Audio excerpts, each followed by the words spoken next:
গরমকালে এরকম সাবু আর ডাল দিয়ে পায়েস খেতে দারুণ টেস্টি লাগে। এটা বানানোর জন্য আমি অল্প মুগ ডাল কড়াই একটু নেড়ে নিয়েছি। এবার এটা জল ঢেলে ভালো করে ফুটতে দিলাম। এদিকে আমি কতগুলো সাবু 1 ঘন্টার জন্য জলে ভিজিয়ে রেখেছিলাম। এখন সেই সাবুগুলোকে একটু ফুটিয়ে নিলাম। সাবুগুলো যখন ঠিক এরকম দেখতে লাগবে ঠিক সেই সময় নামিয়ে নিলাম।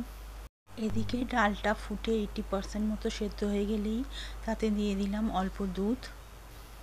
এই দুটো অল্প ফোটার পরে এর মধ্যে দিলাম সেদ্ধ করা সাবু আর দিলাম 1 চামচ ঘি ও 3-4টে এলাচ ভালো করে থেতো করে এর মধ্যে দিয়ে দিলাম।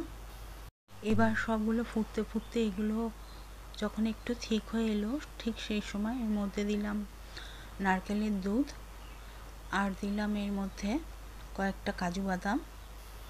নামানোর আগে মিষ্টির জন্য আমি গুড়টা ব্যবহার করলাম। এটা করে খেয়ে জানাবেন কিন্তু কেমন লাগলো।